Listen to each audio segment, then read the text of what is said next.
September 18th, 2011, Boone County, Iowa. The sky turned black long before sunset that evening. Weather radios across the county warned farmers to get out of the fields immediately. 70-mile-an-hour winds, flash flooding, hail strong enough to destroy an entire corn harvest overnight. But one combine was still moving through the dark cornfields along County Road 14. It looked ancient. The faded red paint had nearly turned brown from dust and rust. One headlight flickered weaker than the other. The unloading auger rattled every few seconds, and the engine sounded rough enough that most mechanics would have refused to touch it. Inside the cab sat Clara Whitmore, 34 years old, single mother of 2, grease stains on her sleeves, eyes that looked permanently tired from years of fighting problems nobody else could see. And that night, she was racing the storm for one reason only. At 9 o'clock the next morning, Boone Agricultural Bank planned to repossess her farm. Everything her family had owned for 3 generations would be gone. Most people in Boone County already knew about the foreclosure. Small farming towns always know. News travels faster than tractors in places like that. And most people believed Clara had already lost. 3 years of bad harvests, rising diesel prices, repair costs, debt after her father's stroke, then collapsing corn prices earlier that summer, piece by piece. The Whitmore farm had been dying while larger corporate farms expanded across the county. But there was something nobody understood yet. That old combine crawling through the field had survived things far worse than a storm. At exactly 6:42 pages, a black Ford truck pulled onto the muddy edge of Clara's property. 2 men stepped out. The first was Randall Pike from Boone Agricultural Bank. The second was Wade Mercer, and whenever people told this story later, they always remembered Wade first, because Wade Mercer never entered a place quietly. Tall, expensive boots, perfect white hat untouched by dirt. The kind of man who believed money made him smarter than everyone else around him. Behind his truck sat 3 brand-new GPS-guided combines, worth nearly $500,000 each. Wade leaned against the fence and laughed when he saw Clara's old machine moving through the corn. "You seriously think that thing can outrun the storm?" he shouted. Several workers nearby laughed with him. Clara slowed the combine and climbed down into the mud. Randall handed her the foreclosure papers carefully. "If the balance isn't settled by 9 tomorrow morning," he said quietly, "the bank will repossess the property and all remaining assets." Clara barely looked at the paper. Instead, she stared toward the dark clouds moving across the horizon. "How many hours before the rain hits?" she asked. "Maybe 4, Randall answered. Wade smirked. "You'd need 3 modern combines running all night to finish this harvest," he said. "And you've got 1 dying pile of scrap metal." More laughter followed. One mechanic shook his head. "Thing probably won't survive another field." But Clara never argued when people mocked her. That was what unsettled people most about her. She simply reached into her coat pocket and pulled out an old steel wrench, darkened by decades of oil and use. Without saying a word, she tightened 1 loose bolt beside the combine ladder, then slipped the wrench back into her pocket. Finally, she looked at Wade. "I'll finish before the storm does," she said quietly. Wade burst out laughing. But what nobody understood at that moment was why Clara carried that wrench everywhere she went. An hour later, she stopped at Parker's fuel station outside town. The storm clouds had grown heavier now. Thunder rolled across the Iowa sky. Several local farmers stood beneath the awning drinking coffee while waiting for the rain. When Clara pulled beside the diesel pump, conversation slowed immediately. One farmer glanced at the combine and muttered, "Can't believe she's still running that thing." Another laughed quietly. "That machine belongs in a museum." Clara ignored them and began fueling the combine. Then headlights appeared again. Wade Mercer drove into the station in one of his massive new combines, towering over Clara's machine like something from another world. He climbed down slowly, making sure everyone watched. "You know your problem," he asked loudly. "You keep confusing sentiment with intelligence." No response. "That combine belongs in a scrapyard." Still nothing. Then Wade smiled coldly. "You really loved your father, didn't you? That's the only reason somebody would keep this coffin alive." For the first time, Clara's expression changed slightly. Not anger, something older than that. Because years earlier, when she was only 9 years old, her father had handed her that exact same wrench inside a freezing machine shed while rebuilding the combine piece by piece. People mocked him back then, too.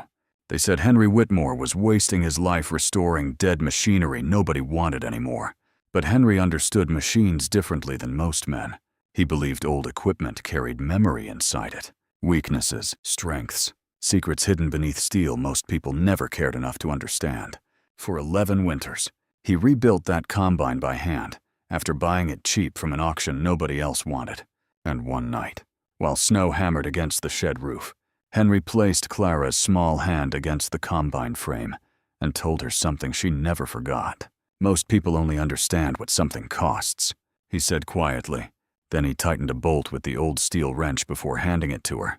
But very few people ever learn what something is truly worth.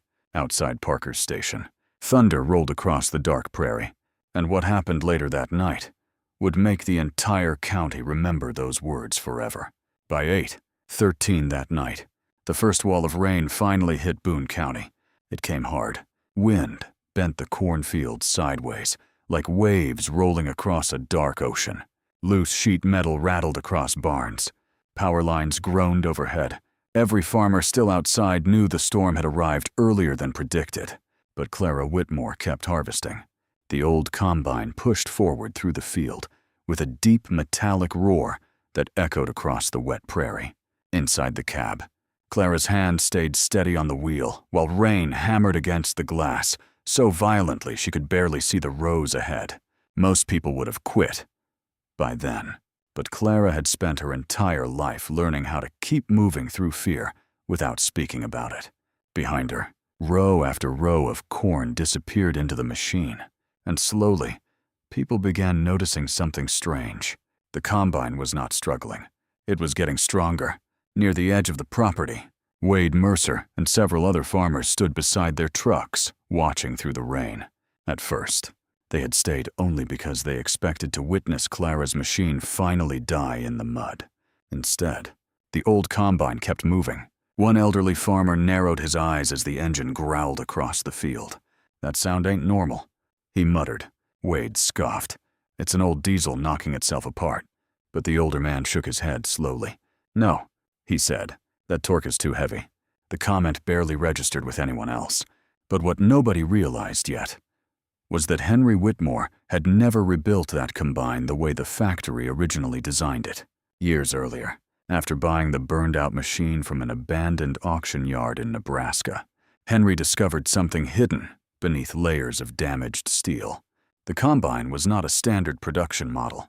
It was an experimental prototype built during the late 1970s for extreme harvesting conditions in military supply regions overseas. Most of the project had been canceled before release, and nearly every prototype was dismantled decades earlier. But Henry found one before it disappeared. The transmission housing had been reinforced with military-grade steel. The drive system carried nearly 30% more pulling torque than normal commercial models. And unlike modern machines filled with electronics and sensors, this one depended mostly on mechanical controls. Simple, heavy, brutally durable. For 11 winters, Henry rebuilt it in secret, not because he wanted attention, but because he believed modern farming had become too dependent on machines that forgot how to survive. And now, in the middle of the storm, his daughter was about to prove him right. At 8:47 pages, lightning struck somewhere near Miller Creek Road. The entire north side of Boone County briefly went dark. Then came the first major failure. One of Wade Mercer's brand-new combines suddenly stopped moving inside a neighboring field. Its GPS screen flashed violently before shutting down completely. Another machine followed minutes later. Water flooded electrical systems. Sensors failed. Guidance systems crashed. Mechanics scrambled through the rain trying to restart $500,000 machines that suddenly behaved like dead metal. Wade's confidence began cracking for the first time that night. Meanwhile, Clara's old combine kept moving steadily through the storm. No flashing screens, no electronic warnings, just steel, gears, fuel, experience. And that was the part nobody forgot later. The old machine everyone mocked was now the only combine still harvesting in the county. Around 9:20 pages. More trucks began gathering near Clara's property. Farmers, mechanics, neighbors. People who originally came to laugh now stood silently in the rain, watching the old combine carve through the darkness like something alive. But the storm was only getting worse. Inside the cab, Clara glanced constantly toward the eastern edge of the field, where floodwater had started collecting near an old drainage ditch. Then suddenly, her radio crackled. A frightened voice broke through the static. "Mom." Clara's entire body froze. It was her 10-year-old son. "Ellie." The signal cut briefly before returning. "The fuel cans fell. I can't." Then silence. Clara grabbed the radio instantly. "Ellie." Nothing. Again. "Ellie." Only static answered. Back near the trucks, Clara's younger daughter Lucy came running through the rain, screaming that Eli had taken the ATV nearly 20 minutes earlier to bring extra diesel into the field. But he never came back. Everything changed after that moment. The storm no longer mattered. The foreclosure no longer mattered. A child was somewhere inside a flooding field in complete darkness. Several men jumped into trucks, searching the muddy roads near the creek. Wade Mercer himself climbed into one of the utility vehicles, but Clara remained strangely calm, not because she wasn't terrified, because she understood something nobody else remembered. Years earlier, her father had built a narrow drainage path beneath the eastern fields to redirect floodwater during major storms.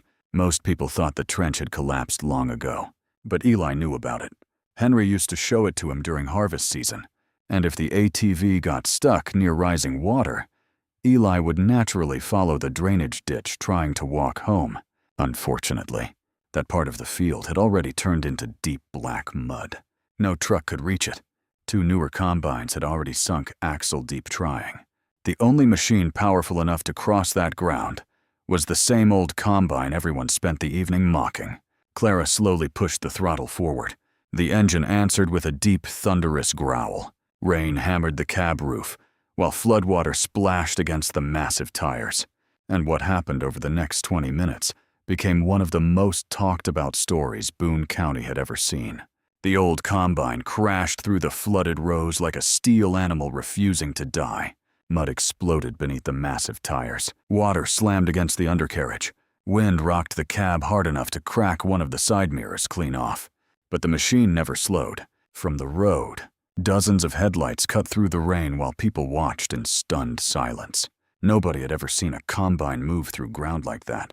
One of Wade Mercer's newer machines still sat buried half underwater, less than 100 yards away, its electronic systems completely dead. Yet Clara's old harvester kept grinding forward through conditions that should have stopped it miles earlier. Inside the cab, Clara searched through sheets of rain with one hand gripping the wheel and the other clutching the radio microphone. "Ellie." Nothing. Then suddenly, a weak flashlight beam flickered near the drainage ditch ahead. Clara slammed the combine forward harder. The engine roared deep enough to shake the entire frame. And there he was. Her son sat trapped beside the overturned ATV, near rising floodwater, covered in mud and shivering violently. One leg was pinned beneath the vehicle, while water rushed around him faster every minute. Later, people said they would never forget what they saw next, because Clara didn't hesitate. She drove the combine directly into floodwater, deep enough to drown the engine of almost any modern machine. The massive reinforced tires crushed through the mud until the combine reached the ditch itself. Then Clara climbed down into freezing black water without caring about the storm, the bank, or the people watching from the road. Only her son, Wade Mercer, and several others finally reached them seconds later. Together, they lifted the ATV enough for Clara to pull Eli free. But in the process, something unexpected happened. Part of the floodwater collapsed the sidewall of the old drainage trench Henry Whitmore built decades earlier beneath the field. And suddenly, the water changed direction. Everyone standing there watched in disbelief as massive amounts of floodwater began draining away beneath the eastern fields, through channels nobody knew still existed. Wade stared into the rushing water silently. One older farmer whispered, "Henry built runoff tunnels." Another man shook his head slowly. He saved the whole field. By midnight, the storm had destroyed crops across most of Boone County. Fields flooded, machines ruined, entire harvests lost beneath water and hail. But the Whitmore farm survived, not completely untouched, but better than anyone thought possible. Because while other fields drowned beneath standing water, Henry Whitmore's hidden drainage system pulled enough water away for Clara to finish harvesting nearly all remaining acres before sunrise. And that was the moment everything finally changed. At 8:53 the next morning, Boone Agricultural Bank arrived exactly as scheduled. The storm clouds had finally passed. Mud covered nearly every road in the county. Broken corn stalks littered the fields for miles. Randall Pike stepped out holding the foreclosure documents. Wade Mercer stood nearby too, though he looked very different now, quieter, less certain. Clara walked toward them, wearing the same mud-covered jacket from the night before. Her hands were blistered raw from steering the combine for nearly 14 straight hours. Then she handed Randall a cashier's check, the full balance, every dollar. Randall blinked twice while reading the amount. "What is this?" he asked softly. Clara looked past him toward the grain trucks lined near the road, after the storm destroyed most regional crops overnight. Corn prices surged before sunrise, and because Clara managed to save nearly her entire harvest, buyers from Des Moines paid record emergency prices for her grain before daylight fully arrived. The Whitmore farm was no longer bankrupt. It was suddenly profitable again. Nobody spoke for several seconds. Wade Mercer looked out toward the old combine parked near the barn. Rainwater still dripped from its rusted frame. The same machine he mocked in front of half the county. Finally, Wade cleared his throat. "I guess your father knew what he was doing after all." Clara looked at him calmly. He usually did. That was all she said. No bragging, no revenge. And somehow, that silence embarrassed Wade far more than anger ever could have. The story spread across Iowa within weeks. People drove from neighboring counties just to see the combine that survived the storm. Mechanics studied it. Collectors offered absurd amounts of money trying to buy it. One agricultural company even offered Clara nearly $200,000 after confirming the machine truly was a rare prototype model thought to be destroyed decades earlier. She refused every offer. To Clara, selling the combine would have felt like selling part of her father. Meanwhile, Wade Mercer's reputation quietly began collapsing. Video footage from that night spread online. People watched him mock Clara only hours before his own million-dollar machines failed in the mud. Farmers stopped trusting him the same way afterward, not because his equipment was bad, but because people finally saw the arrogance behind the salesman. And perhaps the strangest part of the story came nearly a year later. Another violent storm hit Boone County during harvest season. One of Wade Mercer's leased fields caught fire after lightning struck a fuel trailer. Several farmers refused to help him at first, but Clara Whitmore arrived anyway, driving the same old combine, for nearly 6 straight hours. She helped harvest enough surrounding acres to stop the fire from spreading across the entire property. Wade never forgot that. Neither did the town, because people expected bitterness after humiliation. But Clara carried herself the same way her father always had. Quiet, steady, without cruelty. Years later, folks in Boone County still told the story whenever storms rolled across the prairie, about the single mother who outran foreclosure in the middle of the worst storm of the decade. About the banker who arrived expecting to seize a farm and left watching its owner save it overnight. But most of all, they remembered the old combine everyone laughed at before it became the only machine still standing when everything else failed. And maybe that is why this story lasted so long. Because deep down, it was never really about farming equipment. It was about something people forget too easily. The world has a habit of mocking things that look old, quiet, worn down, or unfashionable. People see rust and assume weakness. They see silence and mistake it for ignorance. But storms have a strange way of revealing truth, because when pressure finally comes, flashy things often break first. And sometimes, the strongest thing in the entire field is the one, built long ago by hands, that understood hardship better than comfort. Long after the crowds disappeared and the headlines faded, Clara still kept that old steel wrench in her coat pocket. Not because it made the combine run, but because it reminded her of something her father once said during a freezing winter night inside that machine shed. Machines remember the hands that respect them, and perhaps people do too, because storms do not reveal what was built to impress. They reveal what was built to endure.